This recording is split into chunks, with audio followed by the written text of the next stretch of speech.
Ceci est mon entretien avec Oleksandr Dubinsky, un journaliste ukrainien devenu membre du Parlement en Ukraine. Dubinsky était aligné avec Zelensky.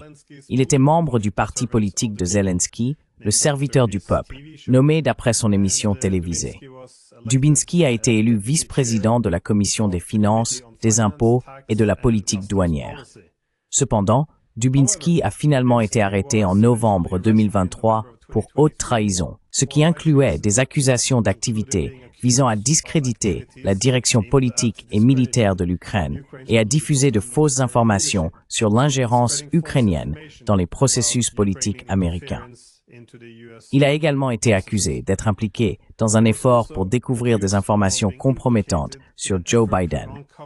Maintenant, Dubinsky, membre du Parlement ukrainien, a nié toutes les accusations, insistant sur le fait que l'enquête est politiquement motivée.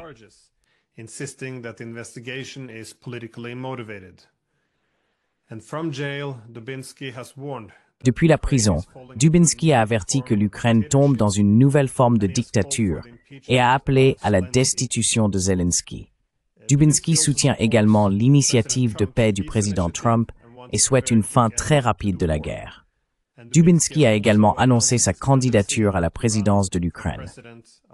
Dans l'interview suivante, Dubinsky offre des perspectives incroyables sur le fonctionnement interne de l'Ukraine sous le règne de Zelensky, ainsi que sur les défis majeurs auxquels le pays est confronté, et pourquoi Zelensky est assez réticent à mettre fin à la guerre. Étant donné que M. Dubinsky est en prison sans accès à Internet, cette interview a été réalisée en lui fournissant les questions, puis Dubinsky a répondu à ces questions devant la caméra avant de tout assembler à la fin.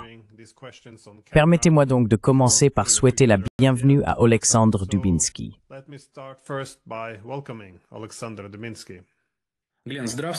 Salut Glenn. Merci beaucoup pour l'opportunité de parler aujourd'hui. Donc, ma première question est que vous êtes membre du Parlement ukrainien, auparavant aligné avec Zelensky. Vous faisiez partie du parti politique de Zelensky et récemment, vous avez annoncé que vous vous présentiez à la présidence en Ukraine. Cependant, vous faites cela depuis la prison, car vous êtes actuellement détenu pour trahison.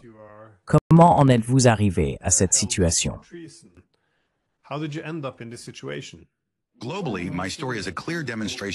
Globalement, mon histoire est une démonstration claire de la façon dont Volodymyr Zelensky a changé après la victoire de Joe Biden à l'élection présidentielle américaine de 2020. Suite à l'orientation de la nouvelle administration Biden des États-Unis vers une confrontation ouverte avec la Fédération de Russie, Zelensky a opéré un virage à 180 degrés dans ses politiques étrangères et intérieures, abandonnant son approche précédente, axée sur la paix. Tous ceux qui ont refusé de soutenir ce changement ont été expulsés de son équipe. Seuls ceux prêts à passer de la paix à la guerre restent à ses côtés. À ce stade, il est important de s'éloigner brièvement du récit pour expliquer pourquoi ce revirement de politique a eu lieu.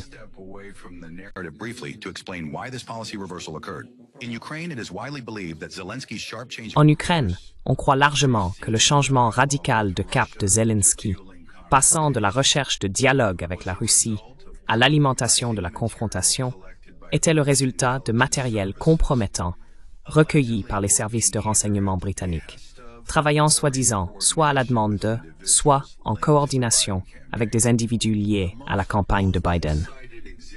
L'exemple le plus souvent cité de telles informations compromettantes est l'opération de renseignement militaire échouée par le GUR ukrainien pour capturer des combattants du groupe Wagner, qui aurait été divulguée à la Russie par Zelensky et son chef de cabinet, Andriy Yermak. On ignore toujours si ce compromis a été obtenu par le biais du cercle proche de Zelensky ou de ses communications personnelles.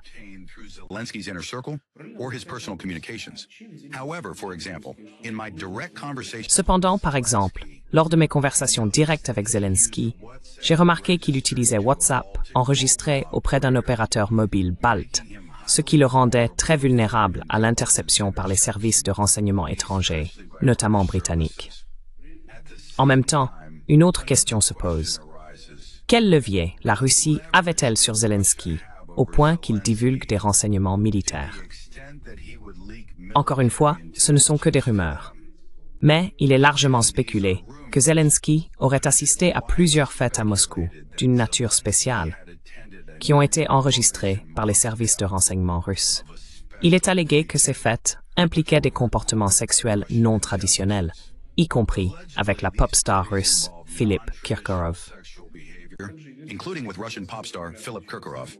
In Ukraine, Zelensky has also long been rumored to... En Ukraine, il est également depuis longtemps supposé que Zelensky entretient une relation personnelle avec Yermak. Encore une fois, je souligne qu'il s'agit de rumeurs, mais elles sont répandues et persistantes. Une autre théorie connexe suggère que Zelensky avait accepté de faciliter la capitulation rapide de l'Ukraine le 22 février 2022. Cela expliquerait pourquoi il a publiquement nié l'imminence de l'invasion russe, même lorsque les chars russes étaient déjà à la frontière. Des faits supplémentaires soutiennent cette théorie. Dans les jours précédant l'invasion, plus de 10 000 mines ont été retirées du front sud de l'Ukraine, permettant aux forces russes de percer depuis la Crimée vers Zaporizhzhia, Kherson et Mykolaïv, de s'emparer de Mariupol et de rejoindre les forces séparatistes dans le Donbass. Mariupol and link up with separatist forces in Donbass.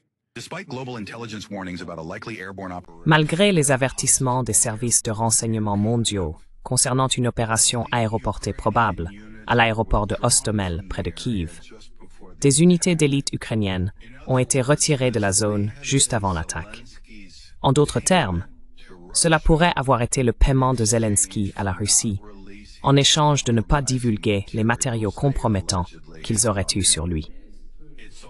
Il est également à noter que pendant les 2 à 3 premiers jours de l'invasion, personne ne savait où se trouvait Zelensky.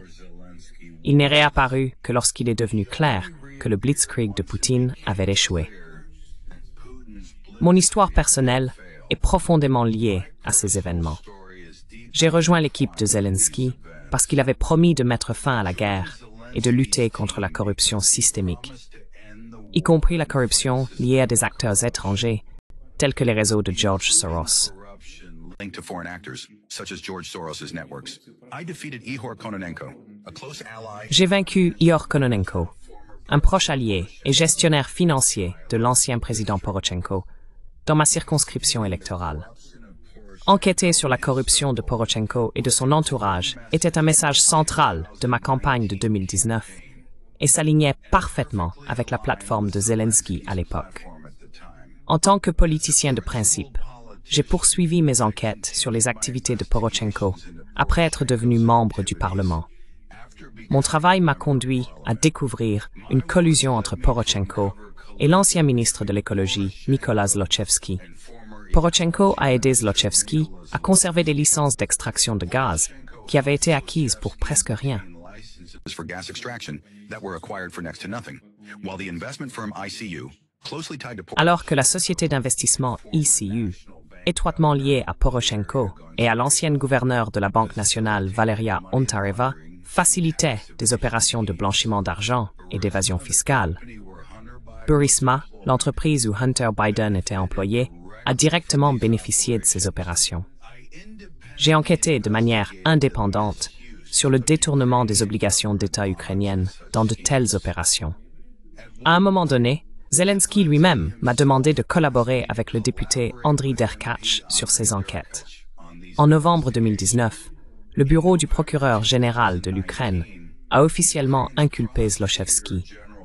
Et j'en ai parlé lors d'une conférence de presse dans le contexte plus large de la corruption post-Maïdan.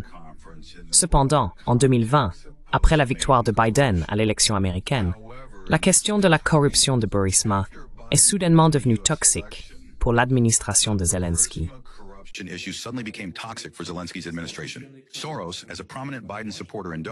Soros, en tant que soutien et donateur éminent de Biden, a été élevé à un statut intouchable en Ukraine et a reçu carte blanche pour étendre son influence sur les institutions étatiques. En janvier 2021, sur la base d'une plainte de l'ONG Centre d'action anticorruption, qui reçoit 80% de son financement de l'USAID et 20% de fondations liées à Soros, j'ai été placé sous des sanctions américaines à motivation politique. Je considère ces sanctions comme une vengeance de la famille Biden et de Soros pour avoir exposé leurs opérations en Ukraine. Ces mesures ont été coordonnées entre le bureau de Zelensky et l'ambassade des États-Unis et présentées comme un geste de bonne volonté envers la nouvelle administration. And framed as a gesture of goodwill to the new administration. In reality, those sanctions are now the main justification for En réalité, ces sanctions sont désormais la principale justification de mon emprisonnement actuel, sous l'accusation absurde de discréditer le candidat présidentiel américain Joe Biden à travers sa connexion avec Burisma et de discréditer les activités des fondations soutenues par Soros en Ukraine. Essentiellement, je suis puni pour avoir exposé le détournement des fonds de l'USAID qui a été publiquement confirmé dans l'enquête Dodge de 2025, un travail que j'ai commencé en 2019. De plus, mon cas est utilisé pour fabriquer une prétendue connexion russe à la campagne de Donald Trump en 2020, reflétant de près le faux récit créé autour de l'ordinateur portable de Hunter Biden. the false narrative created around Hunter Biden's laptop. All of this is being orchestrated by Zelensky, who Tout cela est orchestré par Zelensky, qui continue de coopérer avec les forces mondialistes dans le but de saboter l'agenda de paix de Trump. Pourquoi cela se fait-il par l'Ukraine?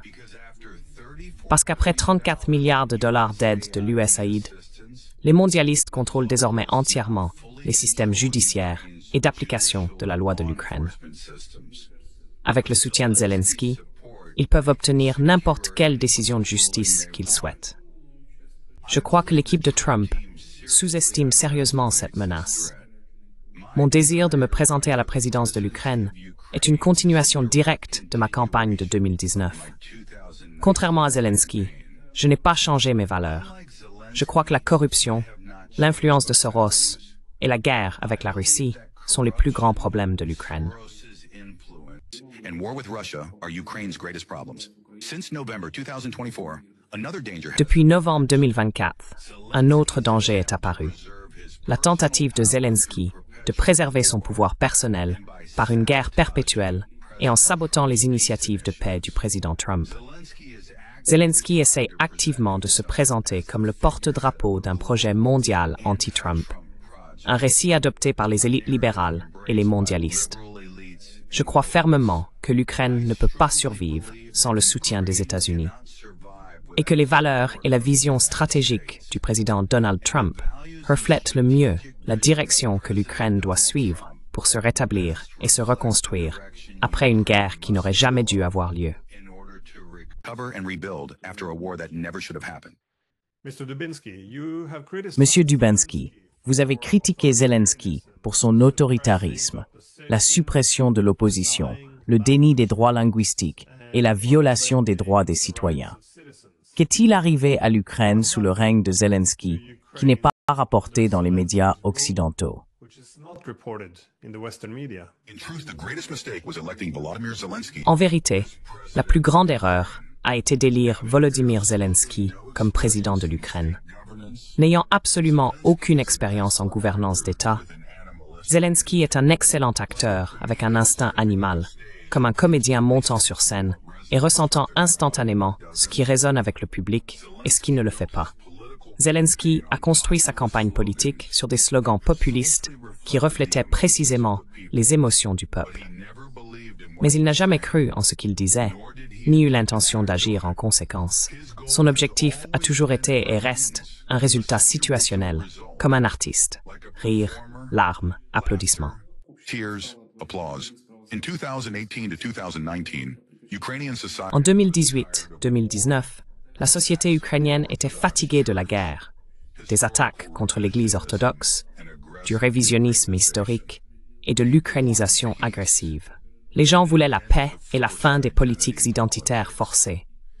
Ils étaient également frustrés par des problèmes internes de longue date, la corruption, les structures de pouvoir des clans familiaux, l'anarchie dans les tribunaux et les forces de l'ordre, et les oligarques profitant de bénéfices massifs, tandis que les enseignants et les fonctionnaires vivaient avec des salaires de misère. Zelensky a capitalisé sur tout cela en se présentant comme un outsider, un politicien non systémique, quelqu'un qui n'était pas lié au clan politique ou au groupe oligarchique. Il a fait appel à des personnes extérieures à la politique qui jouissaient de la confiance du public.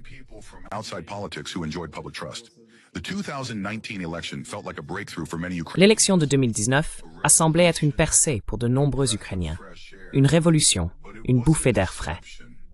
Mais c'était une tromperie. Une fois que Zelensky a consolidé un pouvoir unipolaire, contrôlant une majorité parlementaire composée de marionnettes prêtes à voter pour n'importe quoi en échange de faveurs, il a commencé à construire un régime autoritaire. Aujourd'hui, c'est devenu une dictature à part entière. Pourtant, Zelensky reste un gestionnaire extrêmement faible. Il est non systématique, incapable de se concentrer sur les tâches, ne lit pas et ne s'engage pas dans les détails. Dans de telles conditions, un pays ne peut être gouverné qu'avec le soutien d'une équipe forte et professionnelle. Mais le style de leadership de Zelensky ne tolère ni critique ni désaccord.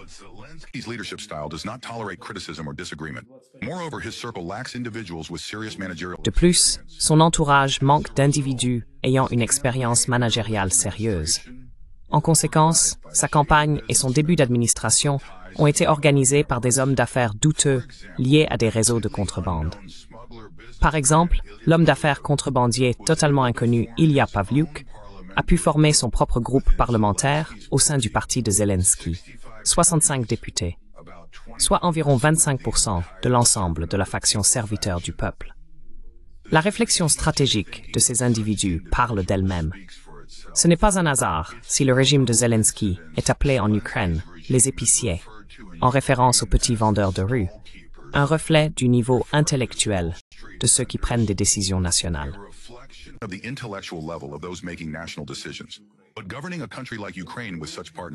Mais gouverner un pays comme l'Ukraine avec de tels partenaires est impossible. Leur niveau, c'est voler un paquet de beurre dans un magasin, pas résoudre des différends territoriaux avec la Russie, ou équilibrer les communautés russophones et ukrainophones avec des visions très différentes de l'histoire et de l'avenir du pays. Ainsi, Zelensky a fait face à un choix stratégique. 1. S'aligner avec la Russie et devenir une version mineure de Yanukovych ou même de Loukachenko. 2. Se soumettre au système clanique oligarchique national et en devenir la marionnette. 3. S'orienter vers les États-Unis et leurs intérêts. Et le fait est que Zelensky a essayé les trois. En 2019, Zelensky a tenté de travailler avec le Kremlin, établissant des contacts avec Poutine par l'intermédiaire de son ami d'enfance et chef du service de sécurité, Ivan Bakhanov.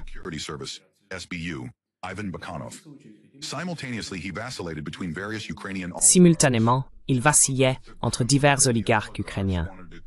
Mais le Kremlin et les oligarques voulaient tous deux contrôler l'Ukraine au lieu de Zelensky. Le Kremlin cherchait à obtenir un contrôle politique. Leur idéal était un retour à l'ère Yushchenko, où un premier ministre pro-russe, comme Yanukovych, partageait le pouvoir avec un président pro-occidental. Les oligarques voulaient un contrôle économique, s'attendant à ce que Zelensky approuve leurs décisions, tout en continuant à se produire lors de leurs événements privés, désormais avec le titre présidentiel et un cachet beaucoup plus élevé. Tout a changé avec la victoire de Biden, qui a offert à Zelensky une opportunité unique. Il a reçu carte blanche pour faire n'importe quoi en Ukraine, mais à une condition: suivre les politiques de l'ère Poroshenko sous Obama et couper tous les liens avec la Russie.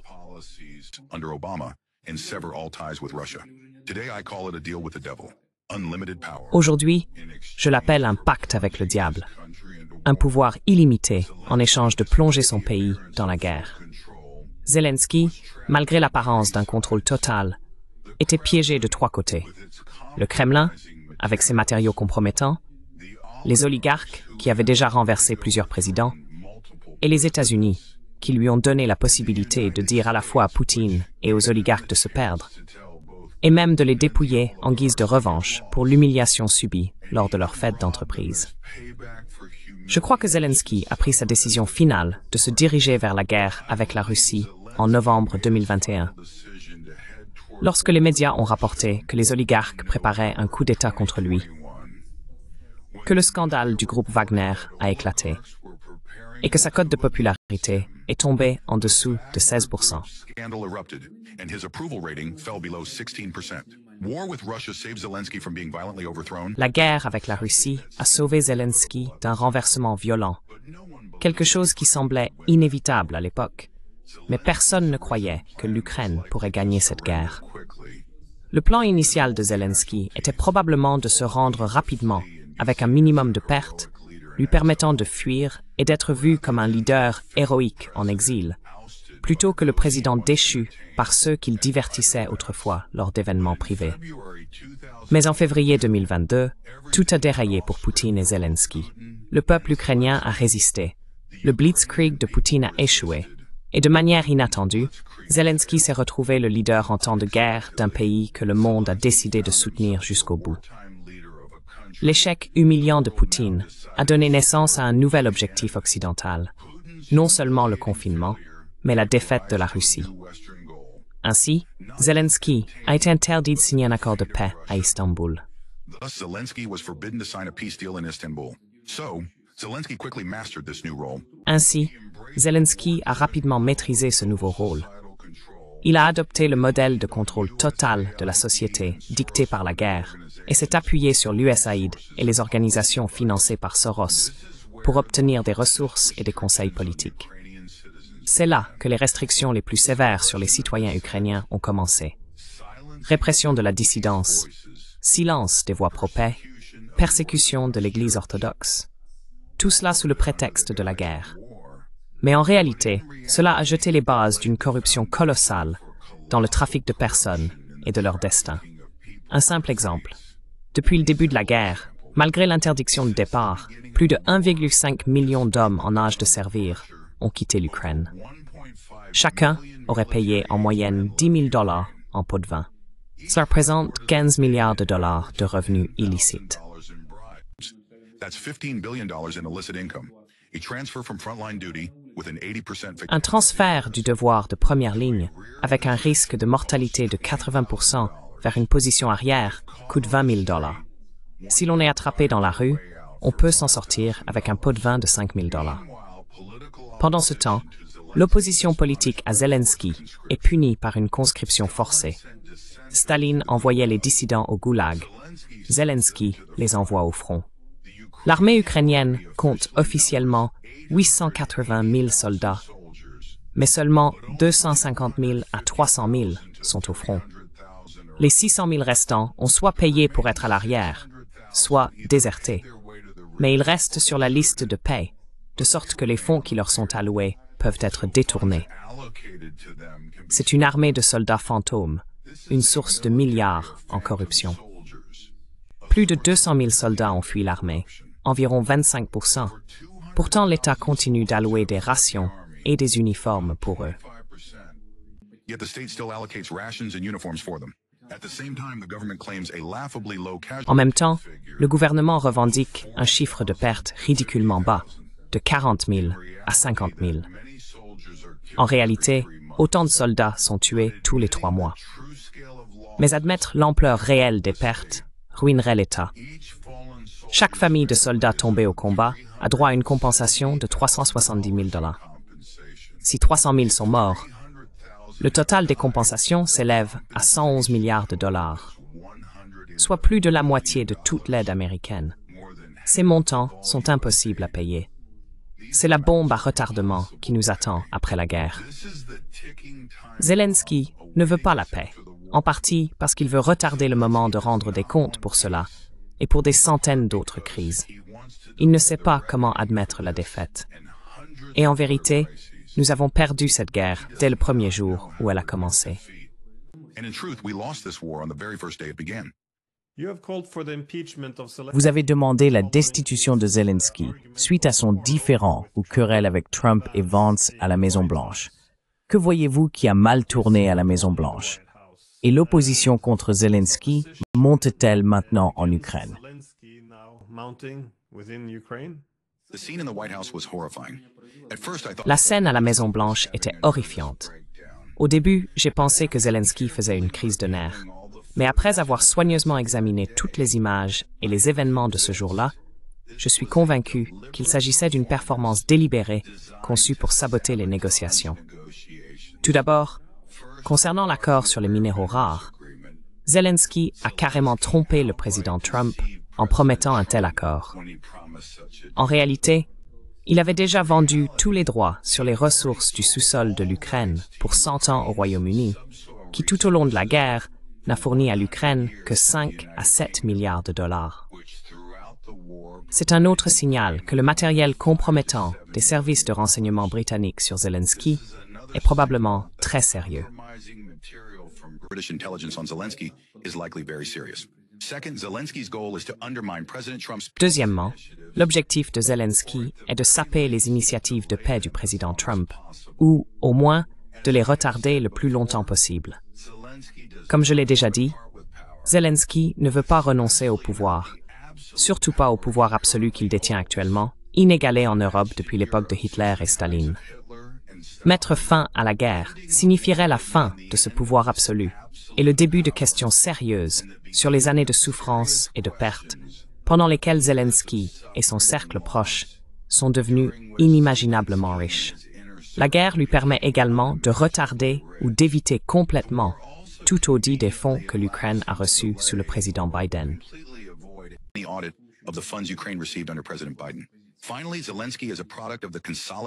Enfin, Zelensky est le produit des efforts consolidés des mondialistes et des élites libérales qui ont vu la guerre en Ukraine comme un outil pour consolider leur propre pouvoir, un plan qui s'est maintenant heurté à la réalité du succès électoral de Trump. Le soutien croissant aux partis de droite à travers l'Europe menace l'avenir de l'élite libérale de gauche et le système idéologique qu'ils ont construit pour contrôler la société. Si nous relions les points, il devient clair que l'Ukraine n'est pas un champ de bataille entre la Russie et l'Occident. C'est la ligne de front d'un affrontement mondial entre les idées de gauche et de droite. L'Ukraine est devenue le dernier bastion du mondialisme, avec Zelensky comme figure de proue. Dans cette lutte, il n'y a pas d'objectif de sécuriser la victoire de l'Ukraine.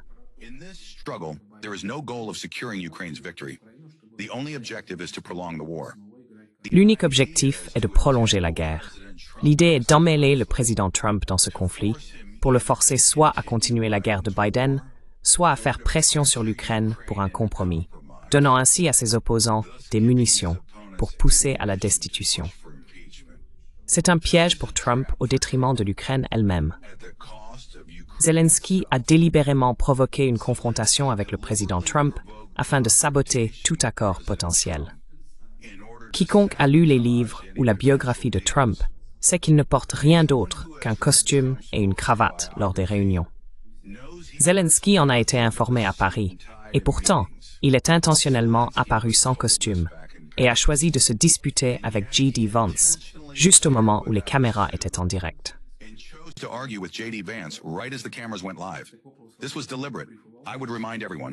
C'était délibéré.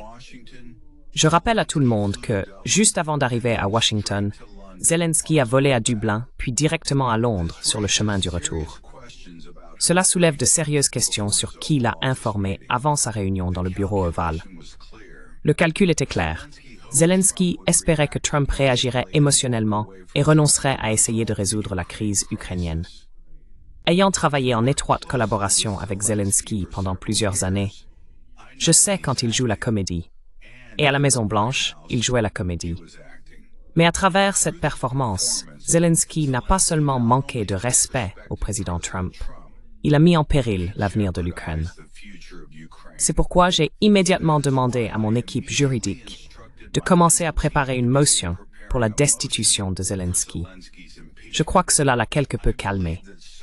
Le président du Parlement, Ruslan Stefanchuk, a pris un congé médical, invoquant des problèmes cardiaques.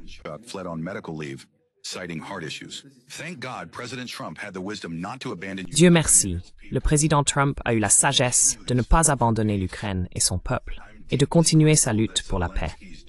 Je suis profondément reconnaissant que le sale jeu de Zelensky ait finalement échoué.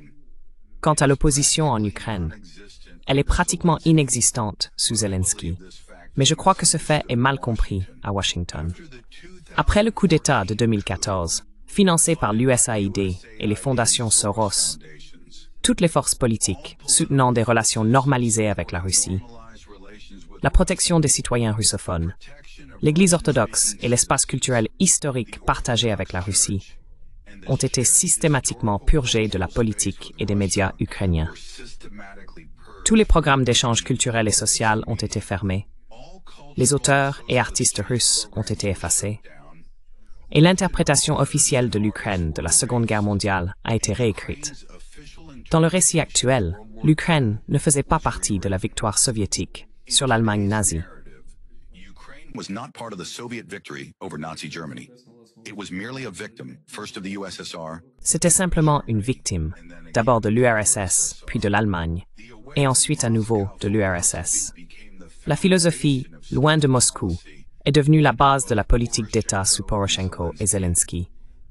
Cette même idéologie a dominé le paysage médiatique ukrainien, dont 90% étaient contrôlés par USAID, et des médias soutenus par Soros au début de la guerre. Seule la russophobie et le révisionnisme historique étaient véhiculés dans les médias. Les électeurs façonnés par ces médias exigeaient des politiciens qui soutenaient la rupture de tous les liens avec la Russie. Ceux qui n'étaient pas d'accord étaient marginalisés et étiquetés comme agents du Kremlin, avec cette marque fortement promue par les médias contrôlés par USAID et Soros. Juste 12 jours après l'investiture de Biden, Zelensky, en violation directe de la loi ukrainienne et de la Constitution, a interdit les chaînes de télévision qui promouvaient la paix et la normalisation des relations avec la Russie. Promoted peace and normalized relations with Russia. From that moment forward, either you hated Russia. À partir de ce moment-là, soit vous détestiez la Russie, soit vous n'apparaissiez pas du tout à la télévision. Le parti politique de l'Ukraine russophone, plateforme d'opposition pour la vie, a été racheté par les autorités. Il était composé d'hommes d'affaires qui voyaient leur mandat comme un bouclier pour leurs entreprises. Aujourd'hui, ils votent en bloc avec Zelensky pour la poursuite de la guerre. En conséquence, il n'y a pas de parti politique pour la paix en Ukraine, seulement des partis de guerre éternels. Depuis 10 ans, ils ont promu la russophobie, exigé la guerre jusqu'à ce que les frontières de l'Ukraine de 1991 soient restaurées, soutenu l'adhésion à l'OTAN et participé activement à la réécriture de l'histoire. La guerre est devenue leur plateforme politique.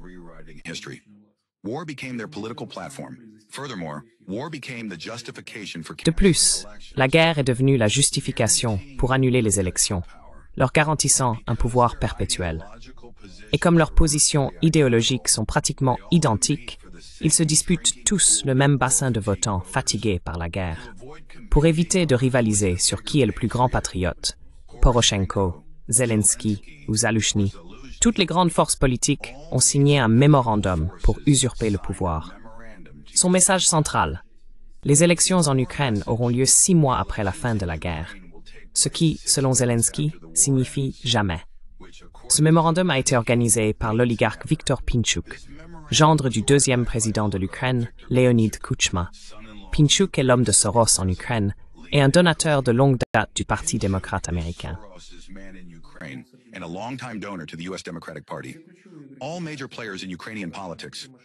Tous les acteurs majeurs de la politique ukrainienne, Poroshenko, Tymoshenko, Lyovoshkin, Boyko, même Medvedchuk, ont travaillé sous Kuchma, qui reste leur parrain politique et financier. Ainsi, lorsque l'équipe de Trump s'engage avec les poids lourds ukrainiens, elle traite en réalité avec le clan Kuchma-Pinchuk, soutenu par l'USAID, Soros et l'agenda globaliste du Parti démocrate américain. Un cercle fermé et corrompu. Kuchma lui-même est depuis longtemps sous le contrôle des services de renseignement britanniques, depuis le meurtre du journaliste ukrainien Georgi Gongadze.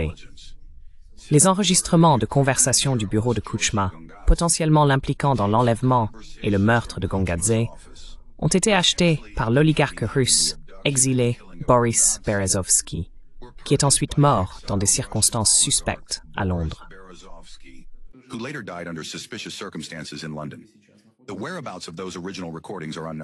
Les lieux où se trouvent ces enregistrements originaux sont inconnus. Aujourd'hui, je suis le seul politicien d'opposition en Ukraine qui s'oppose à Zelensky, Soros, les mondialistes et le clan Kuchma-Pinchuk.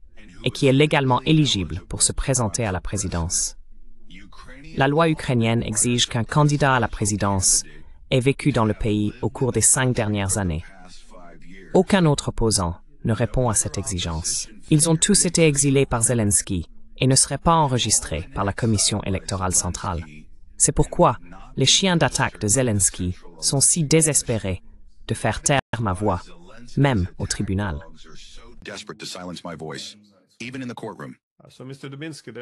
Alors, Monsieur Dubinsky, il est évident qu'il y a beaucoup de choses qui ne vont pas en ce moment en Ukraine, et vous aimeriez avoir fait les choses différemment. Quelle est votre plateforme politique et quel chemin envisagez-vous comme étant meilleur pour l'Ukraine?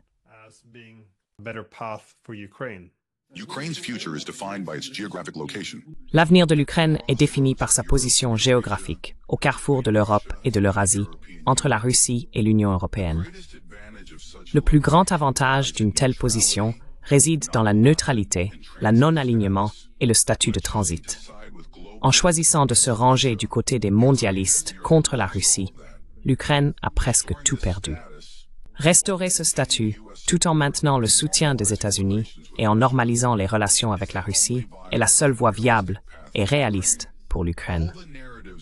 Tous les discours sur un avenir européen ne sont que des illusions, tout comme les promesses de l'OTAN, conçues uniquement pour justifier la rupture des liens avec la Russie et entraîner le pays dans la guerre. Cela peut sembler une motivation insensée de plonger sa propre nation dans un conflit. Mais dans le cas de l'Ukraine, cela a fonctionné parce que ceux qui l'ont conçu comprenaient trop bien notre psyché nationale. J'ai 43 ans. J'ai passé 9 ans à vivre en Union soviétique. Mes parents étaient des ingénieurs soviétiques, élevés dans un système qui garantissait un niveau de vie minimum à une condition: rester en dehors de la politique. En fait, le citoyen idéal était celui qui ne faisait rien. Aller à un travail sans signification. Etc. Go to a meaningless job and the state will take care of you. Give you a free apartment and education, provide health care. Vous donner un appartement gratuit et une éducation, fournir des soins de santé et aider à élever vos enfants. Aucune initiative n'était attendue. Tout serait fourni. Cet état d'esprit selon lequel l'État vous doit tout reste un fondement psychologique pour les citoyens de toutes les républiques post-soviétiques. Avant 2014, les pensions en Ukraine étaient de $100 par mois. En Europe, $500. Pendant le Maïdan, les étudiants ont exigé la démission de Yanukovych parce qu'ils croyaient que rejoindre l'UML signifierait recevoir $700 en bourse mensuelle au lieu de $50. La logique était que nous n'avons pas à travailler plus dur ou à changer quoi que ce soit. Une fois dans l'UPDB, nous vivrons instantanément 5 ou 10 fois mieux. Et les voitures d'occasion y sont 3 fois moins chères. Tout le monde en aura une. Mais qui est à blâmer pour ne pas avoir cela? La Russie.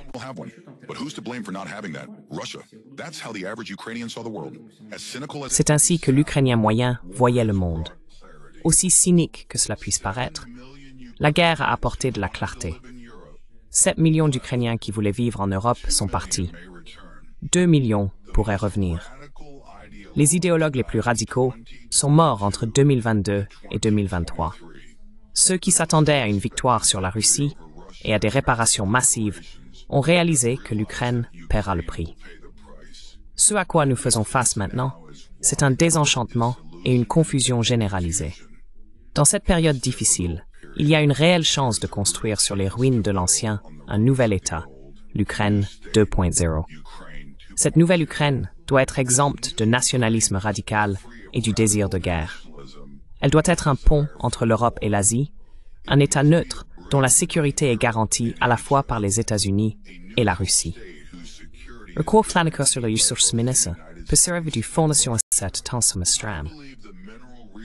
This agreement can serve as the foundation for this transformation. If Ukraine, the US and Russia form a consortium. Si l'Ukraine, les États-Unis et la Russie forment un consortium pour gérer le potentiel de transit de l'Ukraine, celle-ci deviendra un acteur régional crucial. Le territoire ukrainien abrite des oléoducs, des gazoducs, des pipelines de diesel et d'ammoniac qui approvisionnent l'Europe en ressources russes. Il dispose d'un vaste réseau ferroviaire, de ports en mer Noire, et d'un potentiel agricole de 55 millions de tonnes de céréales par an avant la guerre. Ces centrales nucléaires, hydroélectriques et thermiques sont des atouts vitaux pour la sécurité énergétique et alimentaire de l'Europe. Je crois au principe de la realpolitik. C'est pourquoi je considère la coopération stratégique avec l'Ukraine comme une opportunité unique pour l'administration Trump d'ouvrir de nouveaux canaux avec la Russie et l'Europe.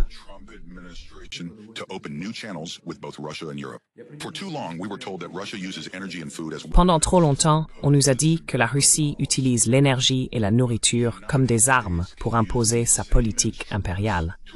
Mais les États-Unis peuvent utiliser ces mêmes instruments pour faire avancer la philosophie et les idéaux du Trumpisme en Europe. Après tout, le traditionnalisme, la morale chrétienne, la liberté d'expression, la liberté de religion, la concurrence politique et les intérêts économiques nationaux sont les piliers de la philosophie de Trump, et ils s'alignent avec les intérêts de toute nation rationnelle, non infectée par le virus du globalisme. C'est l'essence de ma plateforme politique, et elle inclut une conviction personnelle distinctive.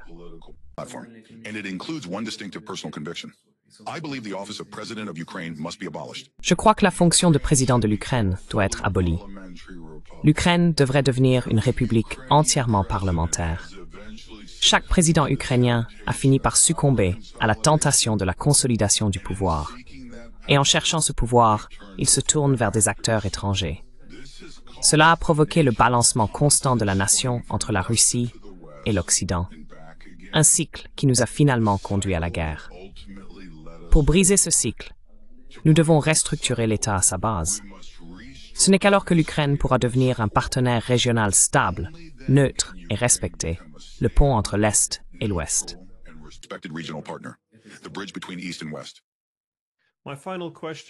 Ma dernière question concerne la couverture de l'Ukraine dans les médias occidentaux. Pourquoi pensez-vous que les violations des droits de l'homme et la répression politique en Ukraine ne sont pas bien couvertes dans les médias occidentaux?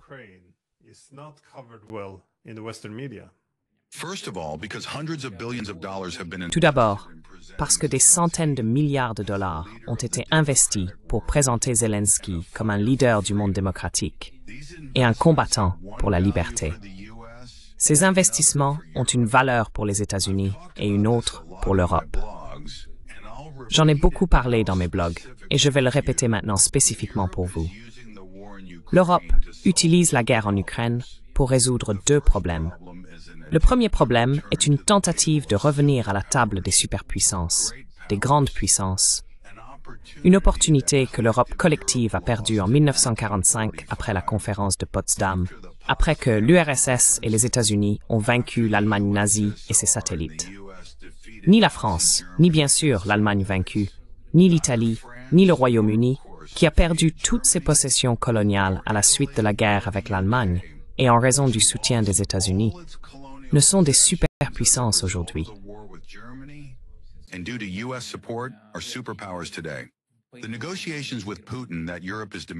Les négociations avec Poutine que l'Europe exige aujourd'hui sont une tentative de revenir à la table des superpuissances et de redevenir un sujet des négociations géopolitiques, y compris sur les questions de sécurité. Car sans ces négociations, la sécurité de l'Europe dépend des États-Unis. Pourquoi alors les États-Unis et la Russie ne veulent-ils pas laisser l'Europe rejoindre la table des négociations aujourd'hui? Parce qu'ils ne considèrent pas l'Europe comme un sujet en matière de sa propre sécurité. C'est le premier point. Le deuxième point. Après la victoire de Trump aux États-Unis, une situation a émergé où les idées de droite commencent à prévaloir sur celles de gauche. Pendant ce temps, l'Europe est entièrement sous le contrôle des mondialistes.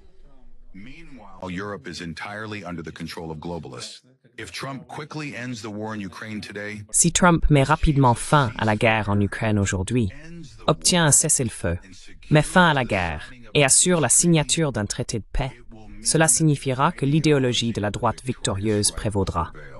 En d'autres termes, l'idéologie de droite aura arrêté la guerre et obtenu la paix. Cela conduira à une augmentation de l'attractivité des idées de droite, à leur diffusion en Europe et à la réduction du pouvoir des mondialistes et des élites mondialistes. c'est-à-dire qu'ils perdront le pouvoir au profit des partis de droite en Europe. En prolongeant la guerre en Ukraine, les mondialistes, les élites libérales et de gauche en Europe défendent leur droit au pouvoir en discréditant les initiatives de paix de Trump.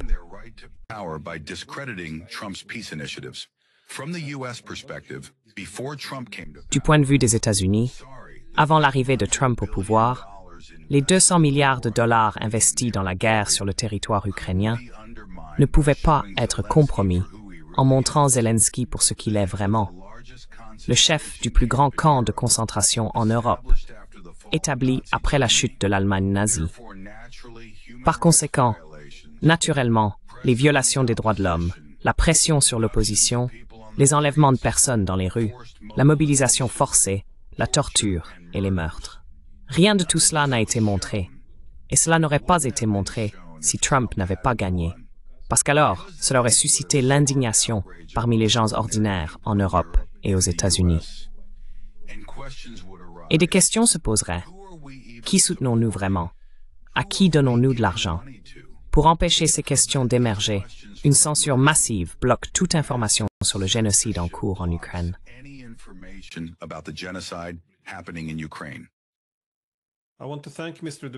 Je tiens à remercier M. Dubinsky pour cet entretien et je prierai pour que sa situation tragique et celle de l'Ukraine prennent fin, que cette guerre prenne également fin et pour un avenir meilleur pour tout le peuple ukrainien. Je suis très reconnaissant d'avoir répondu à toutes ces questions. Et merci, Glenn, encore une fois pour cette opportunité.